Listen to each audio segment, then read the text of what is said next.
Well, I have redefined lazy. Hello, everyone.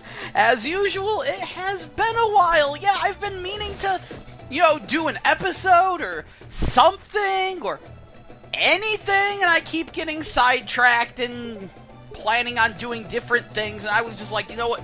Screw it. Hit record, yell into the microphone, we'll see what happens. It's funny, I was cramming for my finals, I get through my finals, school's out, summer's here, friggin' trip to my grandmother's house gets canceled, I've got a new one coming up, but that's whatever, I've got the house to myself, I'm doing some house sitting, everything is just fan-friggin-tastic, all this free time, and I don't do fucking anything. I mean, I spent, just 2 weeks chilling on a couch watching anime. Considering maybe doing some anime reviews, but that'll probably go like the Warriors Report, which I just realized I haven't done one of. Ever. I don't even know which one I want to do. Anyway, so, that is a shame, because people were kind of might still be excited about such a thing, because there does need to be one. It's funny, again, it's funny listening to people talk about Dynasty Warriors, because of course, as was revealed recently, next Dynasty Warriors on the list is Berserk. We're gonna get Berserk Warriors, and of course, there's a bunch of Berserk fans who are now like, oh wow, cool, we're gonna get a new Berserk game. It looks like it's gonna come to America, because it's getting a PC release, but it's a Muso game, and are those good or not? What's the deal? People are still confused about that. It's like, you know what, the analogy I had where they're basically the modern equivalent of the licensed beat-em-ups from the 90s, I think that rings really, really true. It's a formula that works, is really hard to screw up, and you can apply any friggin' license to it. I mean, where's our Simpsons Muso, right? Seriously, we got a Simpsons beat 'em up, they could do a Simpsons Muso. So yeah, that's kind of a thing. Other than that, I've been playing all sorts of games. A part of the reason why my updates got so friggin' delayed was there was this one day where 3 games I was super excited about were supposed to come out, and only one actually came through, and that was the new Odin Sphere. I meant to do, a video leading up to it, and then I got lazy, and that day was right around the corner, and then I was like, okay, I'll wait until after these things come out and I can talk about how they are.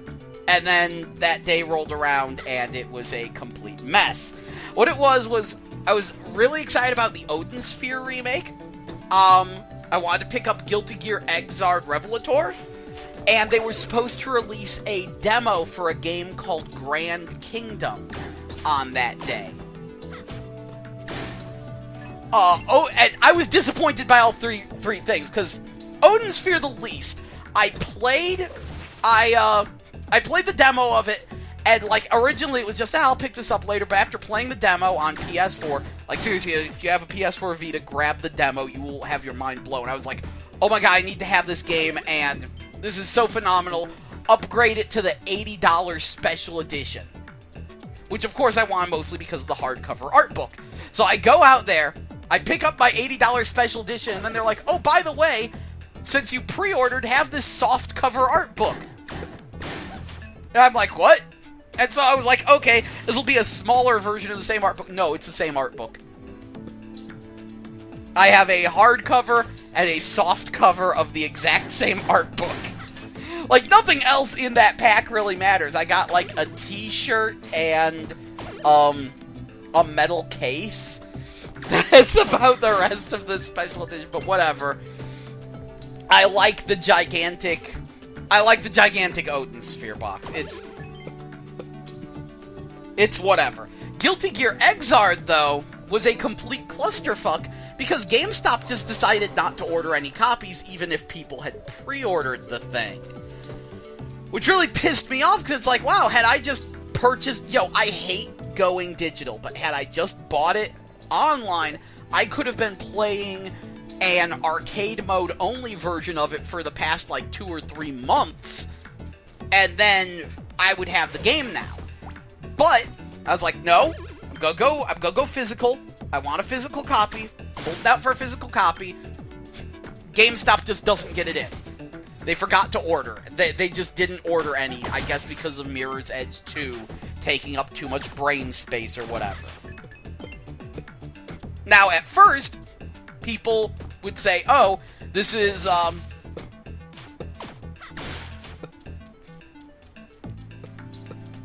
this is Arc Systems Works' fault, right?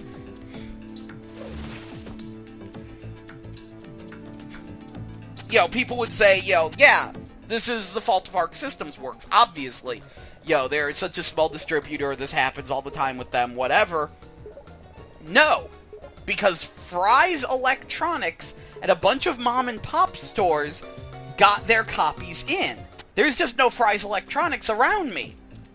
I had to wait, let's see, it was supposed to be out Tuesday, so Tuesday, Wednesday, Thursday. Yeah, I had to wait 4 days for GameStop to finally get their copies in, and they only ordered 1 extra if you didn't pre-order it.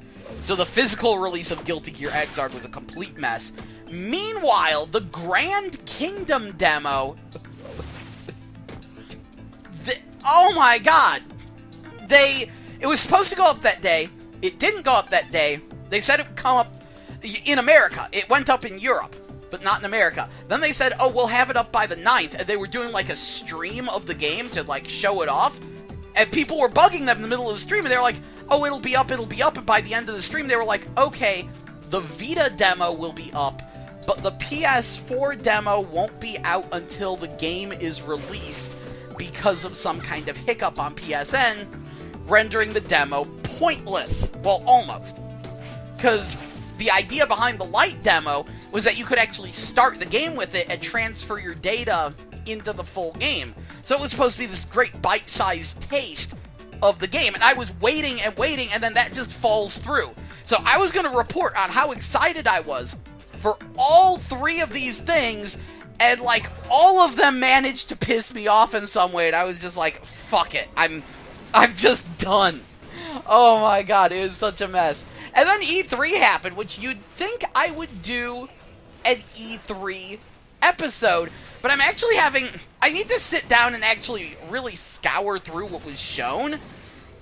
Let's be real, that was the weirdest fucking E3 ever. Usually, E3 is, usually there's a lot of hype surrounding E3, and then it gets here, and a bunch of games are announced, there's a bunch of people who are excited, but most people are horribly disappointed. This time, people aren't even disappointed, they're just meh. It was the most meh E3 ever. The best way to describe this E3 is a Mexican standoff, where everyone, Sony, Microsoft, and Nintendo, we're all standing there. Microsoft draws their gun, but doesn't shoot. They just hold their gun out, and then they all shrug and walk away. I'm, of course, talking about the new consoles, because we thought this would be the E3 of new consoles. We know the PS4 Neo is in development. Microsoft had been wishy-washy on whether or not they were developing an Xbox 2, and, of course, we expected the NX. Only Microsoft showed off their enhanced Xbox One, the Project Scorpio, and they tacked it on at the very end of their thing, just gave a bunch of specs, did not give a price, and that was it. And the way it was announced is going to confuse the crap out of people. It's going to be another PlayStation 1 situation. Remember when the PS1 came out at, the one with the lowercase O-N-E, the slimline little white one? Remember when that came out at the exact same time as the PS2? I know people who bought a PS1 because they thought it was the exact same thing as the PS2, except it couldn't play DVD movies. I had to explain to them that that wasn't the case. That no, only the PS2 plays PS2 games. And they kind of did this here because they announced the Project Scorpio, but they also announced the Xbox One S. And so there's a bunch of people, I'm not making this up, I've seen a ton of people think that the new $300 Xbox One is all super impressive and hyper enhanced and has all these crazy specs. Unfortunately, there are enough gamers who are dumb enough that they won't be able to tell the difference between a Scorpio and an Xbox One S, and they'll insist that it has higher specs. There's some pretty dumb parrots out there, so that's gonna be a fun headache. But yeah, no, Sony decided to focus on PlayStation VR instead of the PS4 Neo, which I'll be honest, I kind of want one, mostly because it's going to use the Move and want more Move games. And I was very happy to hear that it's quote-unquote only $400. Sadly, that does make it one of the cheaper VR headsets other than sticking a phone on your face. And yeah, Nintendo just brought Zelda. That was so awkward! Nintendo basically showed up with Pokemon and Zelda, and that was it. Like, they had other games to announce. Like, there's a new Mario Party coming to the 3DS. But they didn't show it off. There was no Nintendo Direct. There was no, this is what's coming up from Nintendo.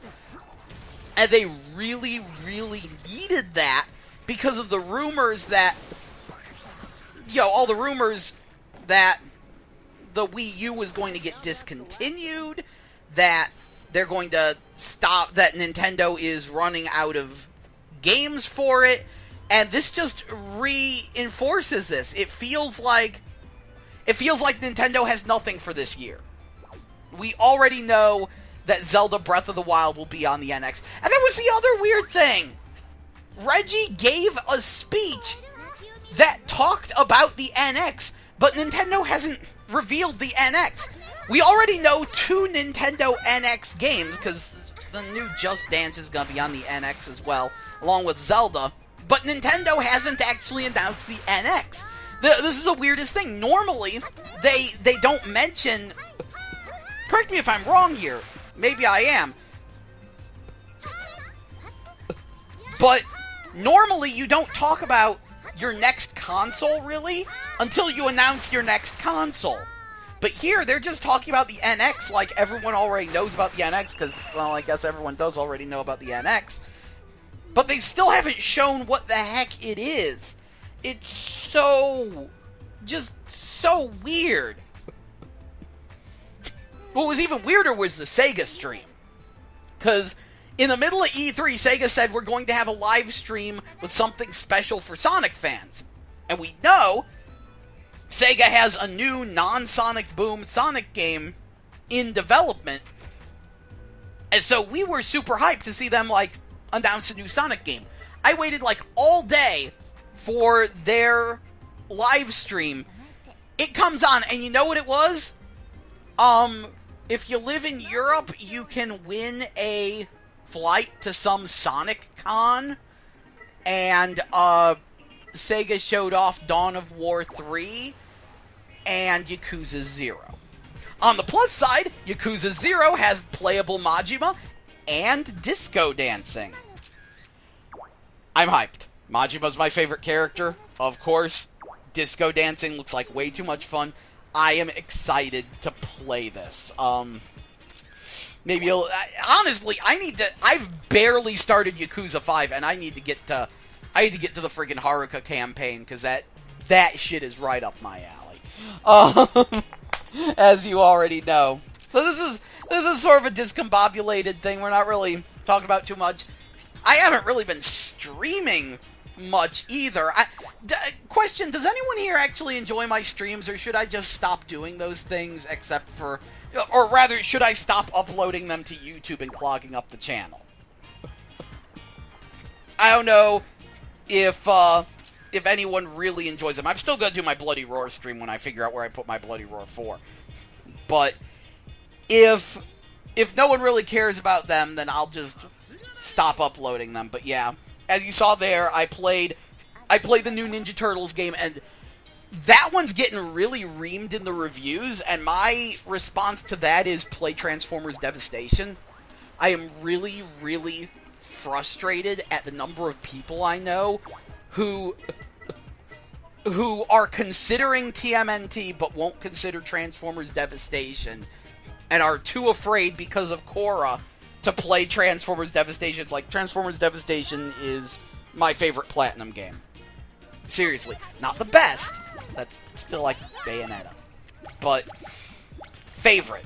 Absolutely my favorite Platinum game, because the sense of speed, and the visual presentation, and just the sheer amount of fun in Transformers Devastation. The new Ninja Turtles game from Platinum is weird, though, because I hated it for like the first 2 to 3 days, and then eventually it clicked with me. Like, the problem is you have 4 turtles and these rather sizable swarms of enemies, and you go in there, you start mashing buttons, you get murdered. In the first stage, they will send enemies at you that have a purple outfit with a red hood. Those guys can do everything you can do. They can parry your attacks and teleport behind you. They can block. They are incredibly powerful, and you need to treat them as a serious foe. What's also weird is the game never tells you that you have moves. Like, it's just, oh yeah, you got square and you got triangle, whatever. It doesn't tell you to hit square and triangle in different combinations to do different moves.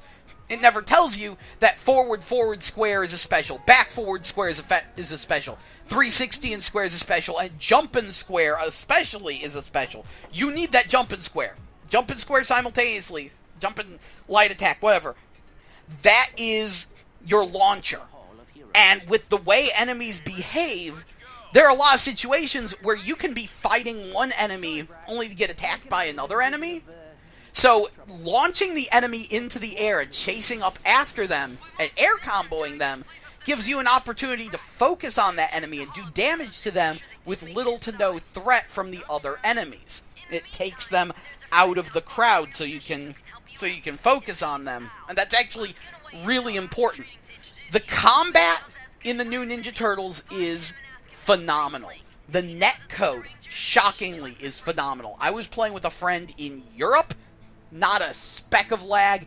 It felt great. The stage design, though, is pretty terrible, because they're like, oh, we're going to do this stage-based open world thing where we'll spawn in these missions, and then you go over there, you do the missions, and you know what? The missions just get in the way of the combat. It's too gimmicky. They're throwing too many gimmick enemies at me, and too many things I have to do in order to progress the game. And it's like, I just want to beat up some enemies. This would have worked so much better if you just, like, exact same gameplay, just make the stages a straight line and made the camera side-scrolling. Because the fact that there's no local co-op is a fuck-up. And there's no way that they could do local co-op with the way the game is designed right now. But they didn't have to design the game that way, so they should have designed it with local co-op in mind first, and then online co-op. It's actually kind of funny how much people are snubbing the game, because I watch a lot of YouTubers, and I saw a bunch of them hop on Transformers Devastation, and I thought for sure that they'd be co-oping TMNT, but no. It's really weird. It's it's pretty strange.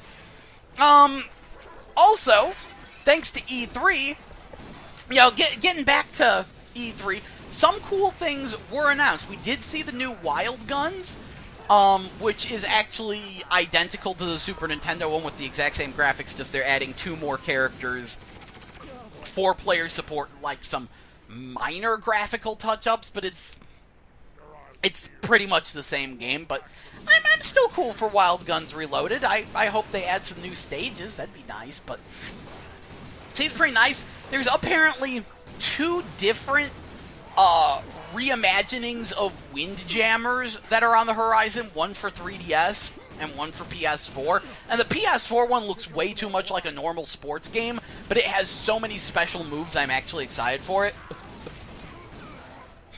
And the real winner of E3 was apparently Intercreates, because Intercreates is creating all of the games. I mean, they did Mighty Number 9. They're doing Bloodstained. I swear they're doing some other games, and I know they put at least a little bit into Shantae and the Pirate's Curse because they did the portrait artwork. But I don't know if they're doing much of anything on Half Genie Hero. But hearing all the people get excited about Shantae with Half Genie Hero made me realize I haven't beaten Pirate's Curse yet. And Shantae is like the one game series that I actually beat. I gotta be honest, I don't normally beat a lot of games. But Shantae, I was like, I gotta beat this. I love these games. Like, I beat the original back in high school, and it took me maybe a year and a half to get through that game, just slowly poking away at it. But I always came back to it because it was so, just the world and the characters and the way it looked was so different and compelling that I kept coming back to it until I eventually beat it. And then there was Risky's Revenge. I beat that in a week.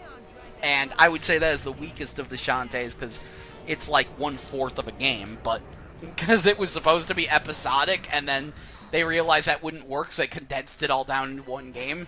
And the only reason I didn't beat Pirate's Curse earlier was because they announced it was going to have a 3DS and Wii U release. And I was like, alright, I'll get it on Wii U.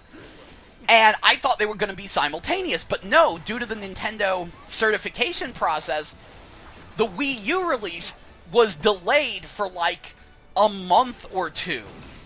And so the game comes out on 3DS, and like, and 2 or 3 of my friends buy it, and they just start bugging me about it. They're like, so what do you think of the new Shantae? Did you get the new Shantae? How do you like the new Shantae? New Shantae is out. How far are you in the new Shantae? And I'm like, I'm not getting it. I'm holding out for the Wii U, and don't spoil it. I really won't play it on Wii U. And then, eventually, though, I crack. I'm like, I can't hold out any longer. I need this game. So I buy it on 3DS. I play it. I get a ways into it. Then it comes out on Wii U. I buy it on Wii U, and then I don't want to play it anymore. Because now I don't want to play it on 3DS because I can play it on Wii U. But I don't want to play it on Wii U because I don't want to have to redo all the stuff I just did on 3DS. Especially because I did a good bit of grinding and running around and stuff on 3DS, so I felt like no matter what, the 3DS would have a natural lead over the Wii U release due to me getting lost once and doing a bunch of extra grinding.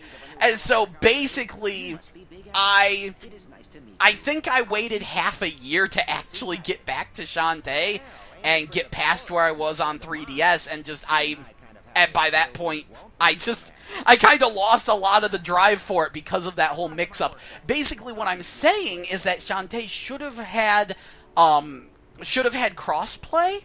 That would have been really nice, but I understand it's a Nintendo console, and Nintendo is kind of a mess about that kind of thing. Not that it's not possible, just that it's very, very hard for a third-party company to get that kind of thing handled. Yeah. So that's where I've been. I've been plugging away at that, possibly considering, like, I'm really close to beating it now. I'm on Frostbite Island.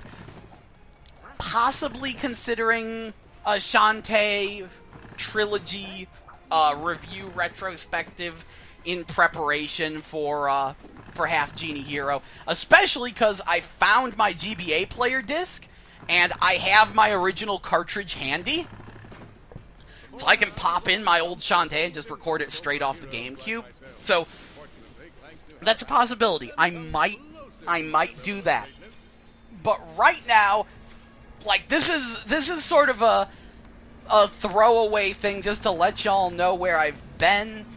Tomorrow at midnight, I'm picking up Grand Kingdom, because... Oh, yeah, that's right! There are more fuck-ups with Grand Kingdom! Inexplicably, it came out in Europe first, and is coming out in America second.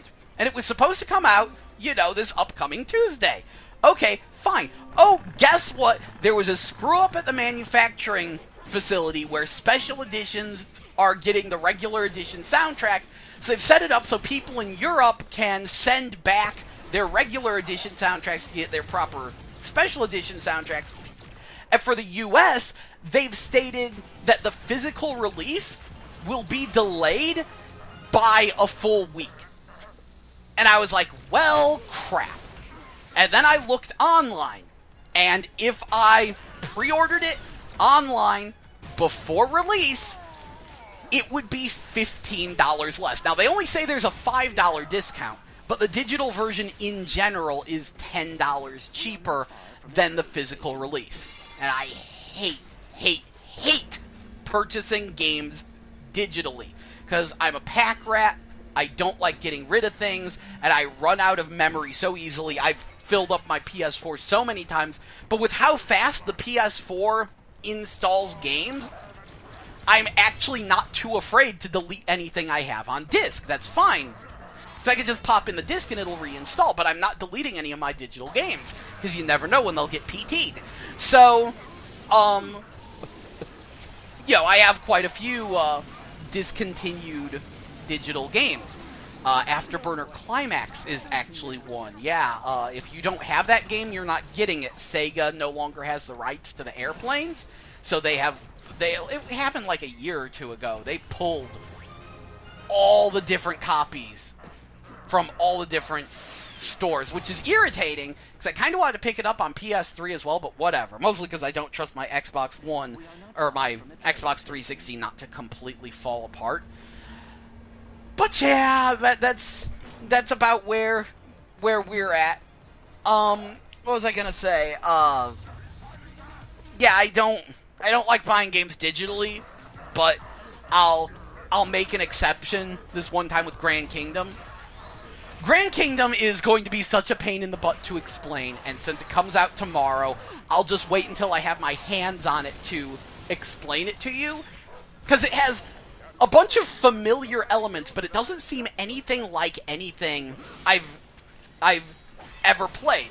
The point is, it's a custom party RPG with world conquest, sim, like Dragon Force and Brigandine, as world conquest sim elements, but instead of, being the ruler of a country, you're just the leader of a mercenary group of custom characters. You can join with different countries and go on quests and help them out in the war, and that reshapes the borders of the land and stuff. And it also has, an online war component. It's not, true online. The way it is you go on there and you can take these online quests, and depending on what you do in your online quests will, have an effect on those kingdoms in the next day. Everything you do, combined with what everyone else does, will affect the kingdoms, in the following day. And you fight computer-controlled copies of other players' custom character teams. And you know what? I am totally down with that. That means that game has a whole lot of replay value. Also, the battle system is some kind of turn-based version of Guardian Heroes. It's turn-based, but on your turn, it's side-scrolling, and you hop between 3 lines, and you run up to enemies, and you do sick juggle combos on them. And even if you don't have melee weapons, you can... it still has these timing-based Mario RPG-esque mini-games to do extra damage and crazy juggles and stuff. And it's yeah! That is so exactly my jam. And watching some YouTube videos of people playing the beta of it, it looks just completely nuts. There's so many layers to it. when moving around the various quests, it's set up like a board game, and every 3 turns, any hidden enemies will appear briefly as a cloud of smoke, and, like, the defense system, like, when you defend in battle, how strong your defense is depends on how many movement points you have left, and that becomes your guard gauge. So there's just layers upon layers upon layers to this game. It looks incredibly deep and complex while at the same time being fun and accessible. And I so am hyped to play. I'm more hyped for that than anything I saw at E3. Yes, more than Zelda, but then again, if you know me, I'm not really a Zelda person. And Zelda Breath of the Wild looks super fun. More fun than any other Zelda. It has a jump button and actual freedom. But I do have one concern. I'm concerned it might be too wild. Now, I know it was just the E3 demo, but what I saw was a whole lot of empty wilderness. And that's cool. Like, I want a big, wide, empty wilderness area. But if all it is rustic wild Zelda, it's gonna be kinda lame. Because, like, the towns and the people and the architecture and certain places are some of the things that, like, help you identify it as a Zelda. There's a certain sense of location to it. And I didn't get that from Zelda Breath of the Wild. It just seemed like empty, generic wilderness. And I'm like, I really hope that's not all there is. But, just a demo. And that's supposed to be just a tiny chunk of the world.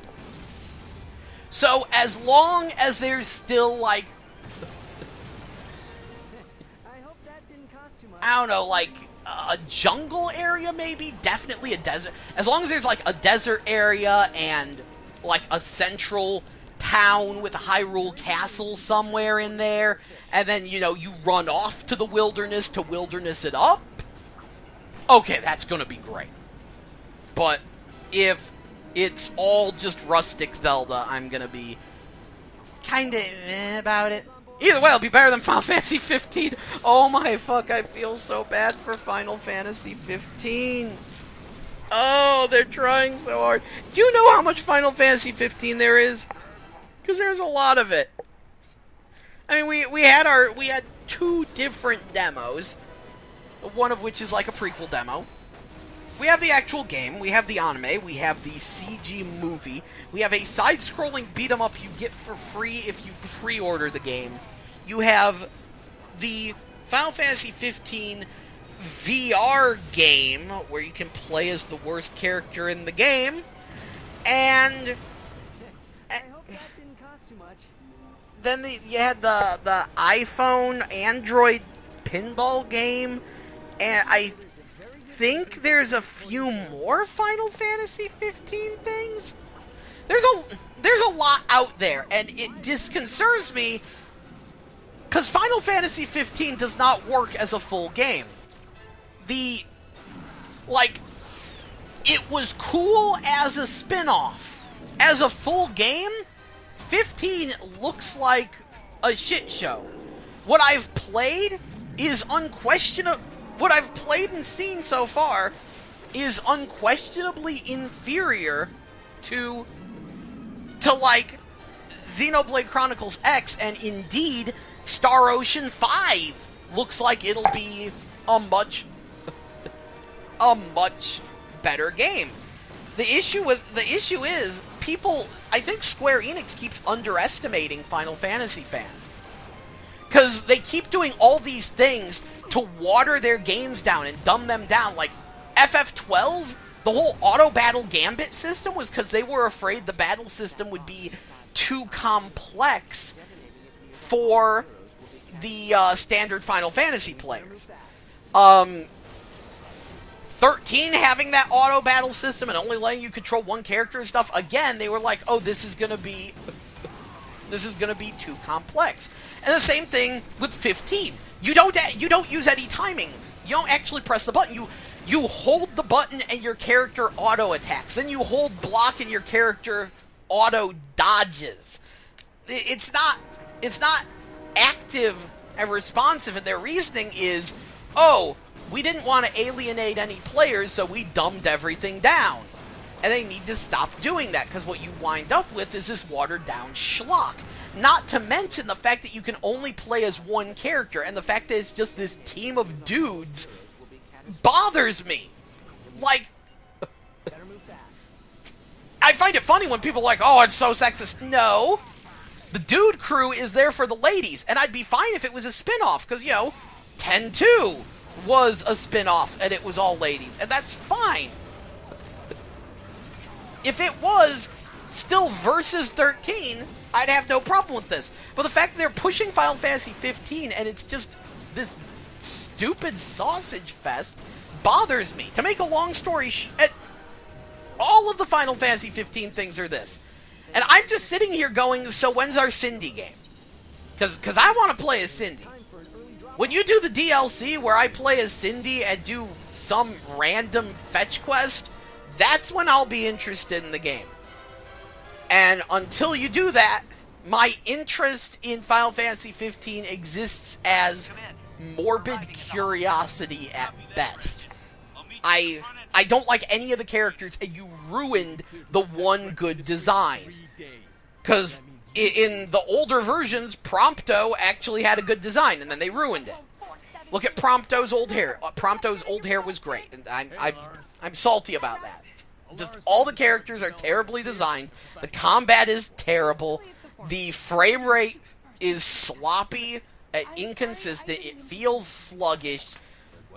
Final Fantasy 15 is a game I would call doomed if it didn't have the Final Fantasy name. If it wasn't following up Final Fantasy 13, which hard to be much worse than that, though. It does look like it might be a bit worse than Lightning Returns. I'm not sure. Yeah. I think it bothers me so much because Square really needs to take a back-to-basics approach with Final Fantasy and not in a spin-off. What they need to do is they need to just do a classic turn-based Final Fantasy and make it super flashy. Just make it so that way when you complete your commands, it cuts it together so it looks like a movie. I know they can do this. It's 15 is such a waste of money. It's going to flop. It cannot sell enough copies to make up the development cost. Every single piece of advertising I see for this is so desperate. Like actually bringing Hironobu Sakaguchi back to hear his opinions on the game, which are totally paid off.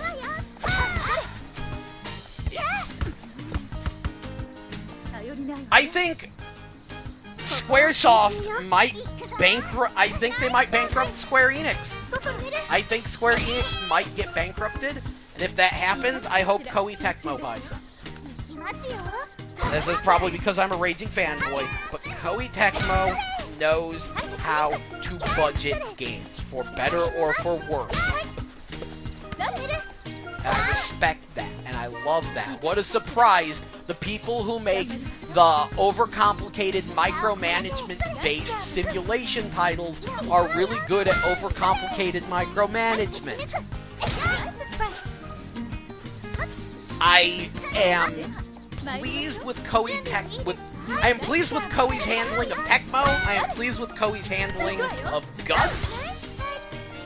I think they could be the ones to get Square Enix back on track. But that's blatant fanboys. Anyway, hopefully tomorrow I'll be able to, produce an actual episode of a thing. I don't even know. I felt it necessary to just ramble into a microphone for a bit and let you know what's up, and it's a terrible, terrible piece of crap episode thing. Try to do something, though. I've been meaning to get back around to the Rail Shooter archives. Because I kind of want to advertise it more, but I don't want to advertise it until I have a few more really interesting surprise games set up.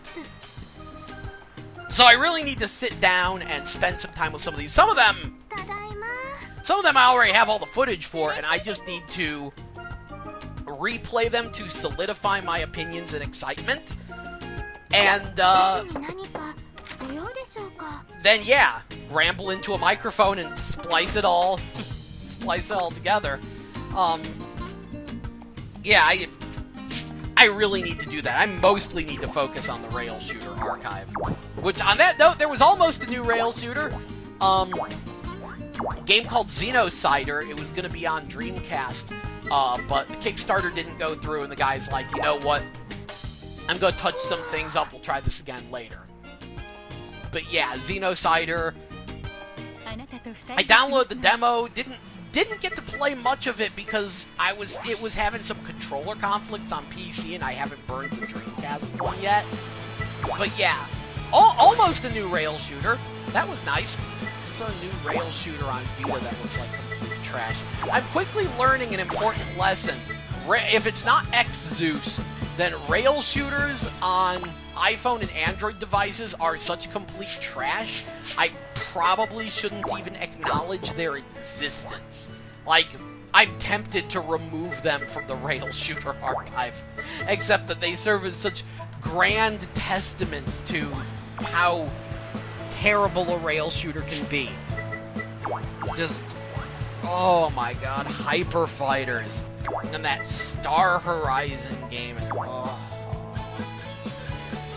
Anyway, I'm gonna wrap it up now. Yeah, hope you enjoyed some rambling about what I've been doing, which is really a whole lot of nothing. Yo, like, I've been spending some time working on, like, my art as well, because I do draw, and my drawings aren't good, but I've been trying to draw some things.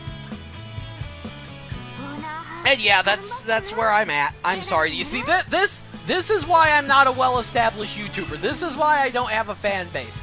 I update sporadically. My videos are long and rambly and disorganized. I have an annoying voice. I don't follow through on any of the things that I plan on doing. This is why no one follows me on YouTube. Spread the word. But seriously, if anyone, I should just leave this on all my metables. If anyone would like to see anything in particular, don't be afraid to just request it. I make no guarantees that I'll get around to it, but every time I sit down, I've got like a million things I want to do, and I don't know which one to put all my energy into. And I'm like, oh, what do people want? So if anyone wants to throw suggestions out there, that'll certainly make me say, oh yeah, I should do that. Like, the reason I'm like, oh, I should get back to the rail shooter archive is because I just noticed in the Why I Love Rail Shooters episode, like, someone in the, like, some of the comments were really nice. Some people on a few rail shooter archive episodes were like, I want more rail shooter archive. And one person said that I was their hero, which I completely understand that from, as a fellow rail shooter fan. There's a lot of people who really like the genre.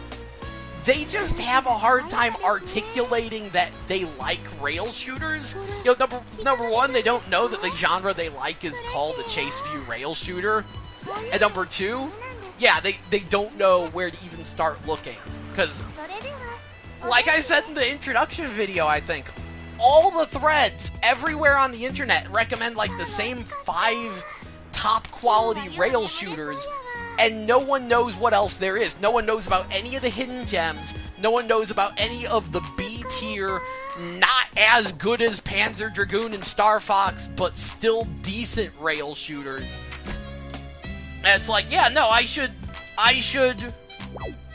really put more effort into playing those games.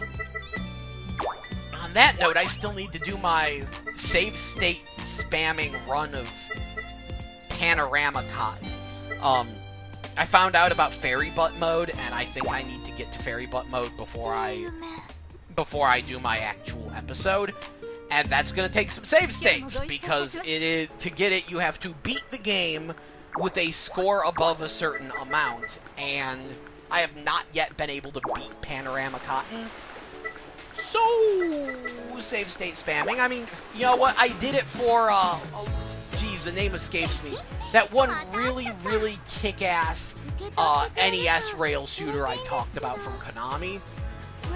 I admit I abused save states in that. Especially once I found out that I had limited continues. I started abusing save states, and that was actually really fun. I suck, but it was still really fun playing through with save states. I should do that. But yeah. Oh, one more thing! I just turned and saw my Disney Infinity figures. Let's cover that just real quick. Like, I find it funny that there are people who they're like, oh my god, Disney Infinity got discontinued?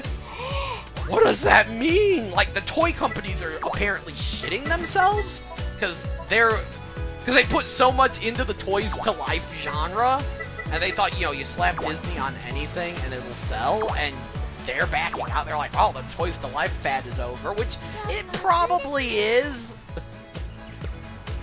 But if Skylanders Imaginators winds up being successful, it'll be hilarious, because then they won't know what's up. I'll tell you what's up. Disney Infinity is garbage. And to make it and I'll tell you why it's garbage, because you can't do anything with the figures. Like, let's say that your favorite Disney character is Jack Skellington.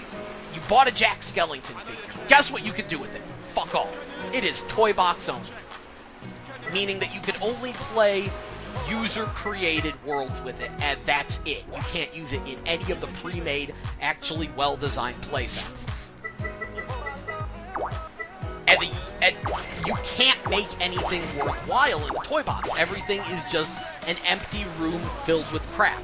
Nothing feels like a full and complete game, no matter how hard you try. I've downloaded a ton of user-made toy boxes, and they all feel like flaccid and incomplete. And that's all you can do with Jack Skellington. That's all you can do with most characters, because there's very, very few playsets, and what few playsets there are restricted specifically to the characters that go with that playset. And as such, yeah, the majority of the characters you can't do anything with. Like, Elsa and Anna and Olaf from Frozen, guess what? Can't do anything with them. Hey, what about Nick Wilde and Judy Hopps from Zootopia? Can't do anything with them. I'm not kidding. There's no Zootopia playset. So, you just have the Zootopia characters sitting there. Nothing you can do with them. And that's a problem. It's a poorly made, wonky, unoptimized game, and you buy all these figures which cost way too much money, and then you can't do anything with them. I can't stress that enough. So the whole Disney Infinity endeavor renders itself completely pointless due to very obvious executive meddling. Now, Skylanders, I know it's a Toys for Bob here, and it's not going to be as good, and I think the movesets I'm seeing are a bit limited. But the next Skylanders is called Skylanders Imaginators. And the concept this time is create your own Skylander. You go out, you buy a life crystal, the life crystals have different elements, you put that on the portal, and that's where you store your custom Skylanders. And it's relatively basic stuff, it's mix and match heads and bodies and arms and legs, and then you can tweak the size on each of these parts, and you can adjust the voice and the vocal pitch and give them a thing to say, and you pick a class and a move set, and it's basic, but at the same time it's enough. What I'm seeing is a good number of parts to mess with. I'm seeing some serious potential here. It's a great concept, and then All the new pre-made Skylanders that you can buy, guess what? They're the senseis. They teach your custom Skylander moves. Brilliant. That's gold. That is freaking gold. There is a very good chance that this will be the last Skylanders, especially because Vicarious Visions is doing the Crash Bandicoot remakes. So this could be the last Skylanders. But you know what? They're going out with a bang.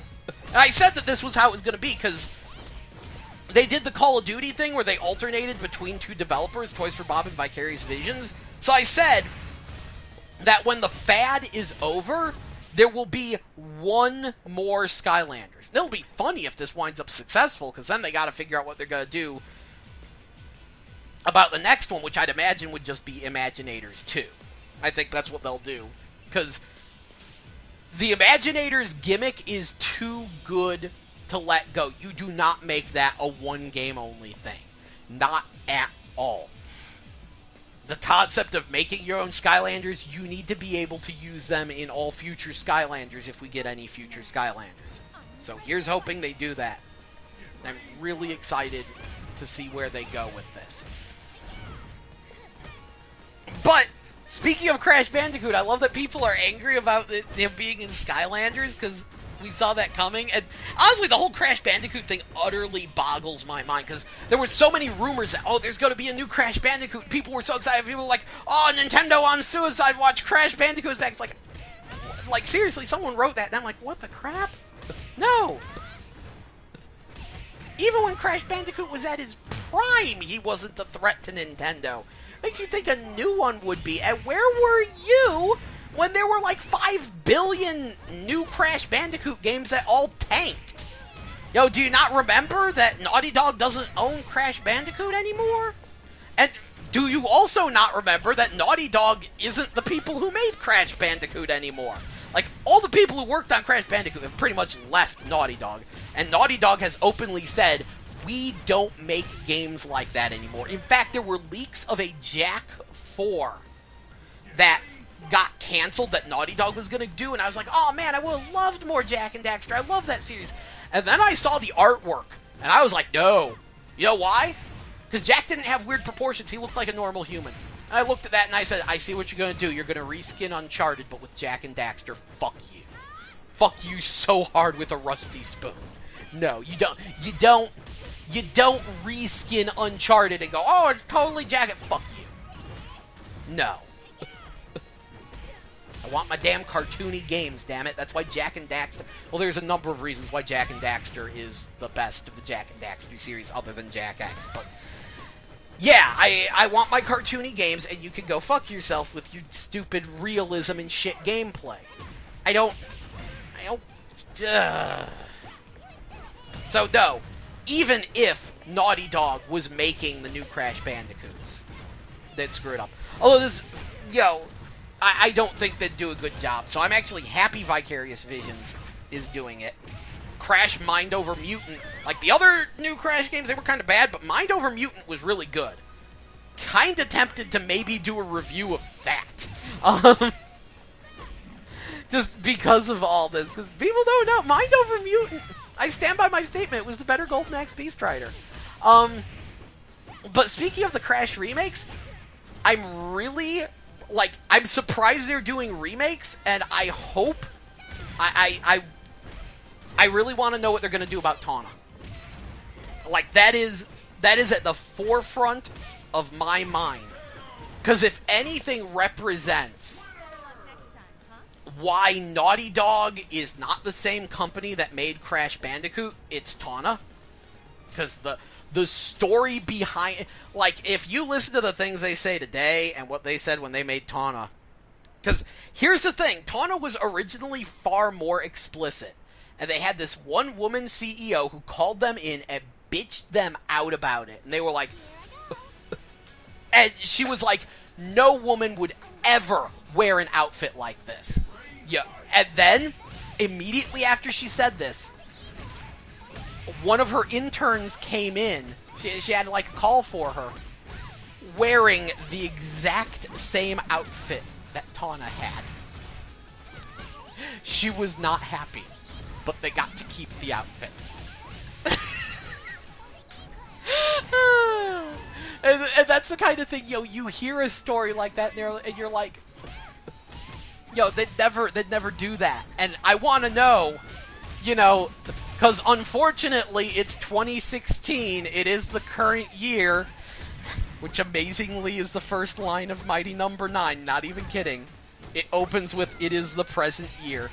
I've been watching some playthroughs of it, but, okay. I want to know what they're going to do about that, because she's kind of the whole motivating factor in the first Crash Bandicoot. So, are they going to actually just leave her alone? Are they going to redesign her and tone her down? Or are they going to change the plot? I'm really curious to see what they do with that. Personally, of course, I hope they leave her alone. Honestly, speaking personally, I really wish I had some artists. I wish I could do a 3D platformer. But I'm fiddling around with Macromedia, or what's it called? ClickTeam Fusion. I'm messing around with ClickTeam Fusion because if there's one thing that's always... I kind of want to make a game of my own. And if there's one thing that has always annoyed me with cartoony platformers like this, it's the fact that the 8-foot-tall, oversexed girlfriend character that wears nothing but hot pink is never, ever playable. That seriously annoys me. This most stood out in Donkey Kong Barrel Blast, where they kind of changed Tiny Kong's design to fill that role because they refused to make Candy Kong playable, even though she's in the game and with breast physics, believe it or not.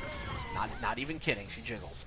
But yeah, no, Candy Kong is in the game and she's not playable. Barry, of course, was never playable. And Tawna technically got to be playable in Crash Boom Bang, except that would require Crash Boom Bang to be a playable game. If you've never played it, Crash Boom Bang is the only Japanese-made Crash Bandicoot game. It was created by Dimps, it's a Mario Party clone, and it is one of the worst video games ever made.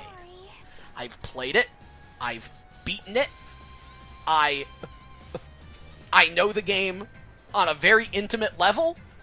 It is beyond trash. Like, E.T. on Atari 2600 times 40 is how I like to describe it. Let me put you like this. Okay, it's a Mario Party game. It's got like 8 boards and 40 minigames, and the minigames are actually exclusive to each board.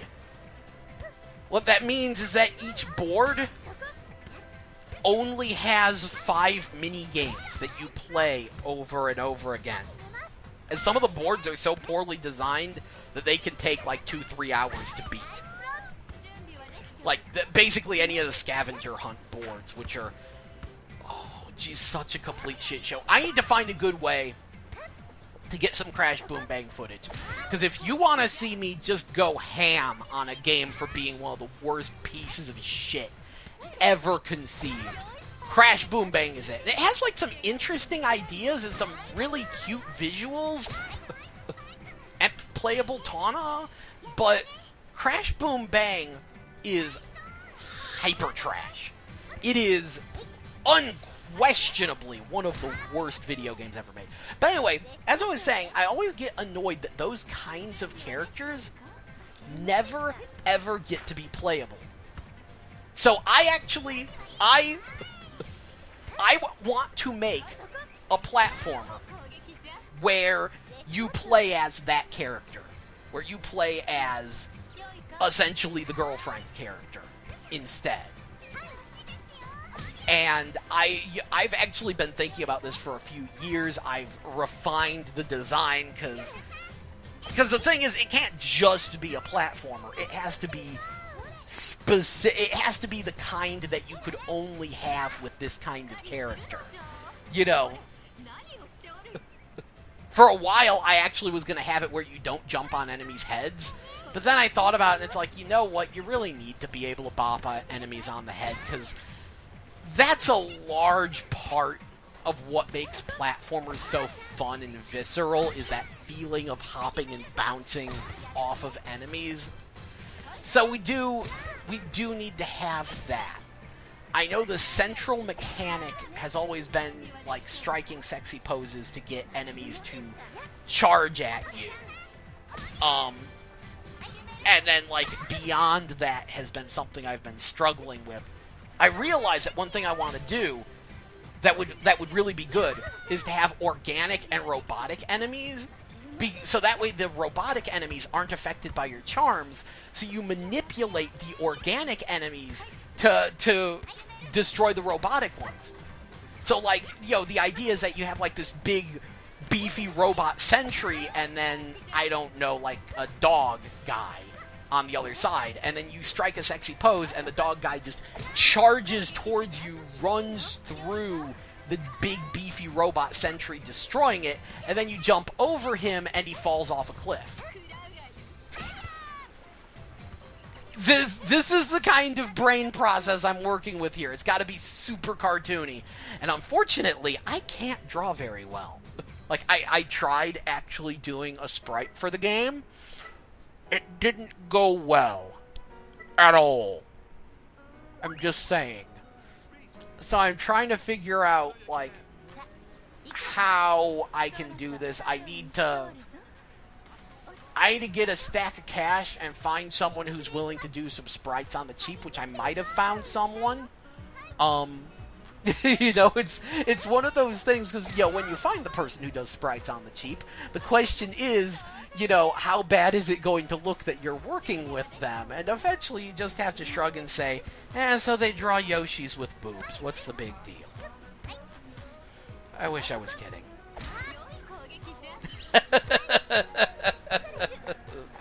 The things we do for our craft. But I still, like, I've fiddled around with Click Team Fusion. I think I need to make some, like, placeholder sprites to be sure that I can get the sprite functionality working, and then I need to start paying for some sprite work, and then actually buy Click Team Fusion. Because one thing that's nice is that the free version of Click Team Fusion pretty much is letting me learn the basics before buying the real thing. And I appreciate that. I appreciate that it's like, okay, fine, you can make a one-room thing. Go knock yourself out. So I've got an idea of what I'm looking at. I'm serious, this is the thing I want to do. This is a game I really, really want to make. It's unfortunate that it can't be in 3D, because as much as I like 2D platformers, pretty much all the characters I'm talking about originate from 3D platformers. And I really think that this kind of power set with the luring characters with sexy poses and things, excuse me, I think that works better in a 3D environment than it does a 2D environment. But, yeah, doing a 3D platformer is hard. Like, if you think finding someone to do sprites for you is hard, finding someone to do 3D models for you will be even harder. Not to mention, there is no easy game creator for that. I mean, I'm working on biology, alright, not getting a programming degree.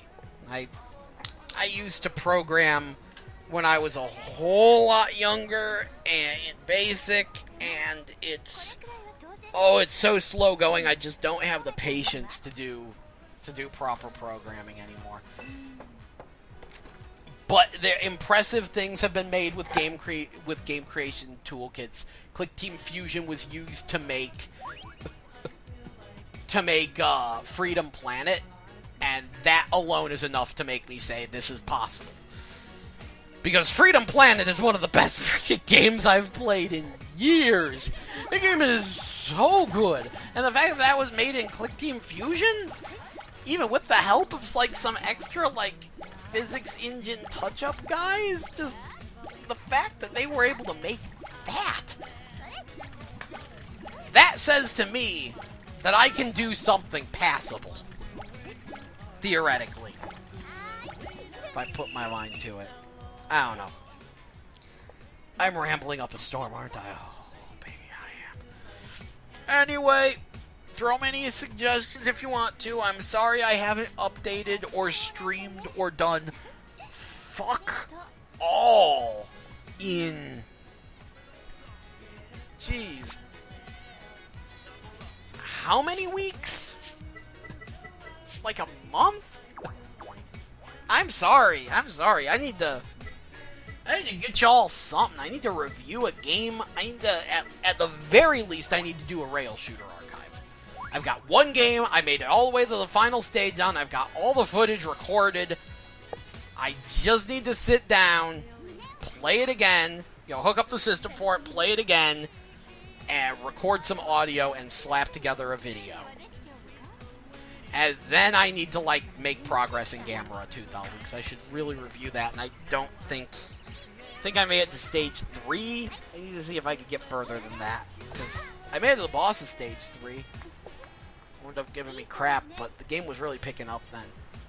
Anyway, sorry for the shit video. That was a whole lot of me rambling. I hope it entertained somebody. Lord, I don't even know what I'm... Because I'm going to throw this up so fast, you were likely watching some of the most random game footage I've ever thrown in here, and it's probably complete trash. It's not related to anything, and I just want to get this video up so I can get a freaking video up. Oh, jeez, excuse me. Try not to burp. Anyway, have a great day. I hope this made decent background noise or something. Yeah. Stuff. See you tomorrow or the day after in a month. See ya.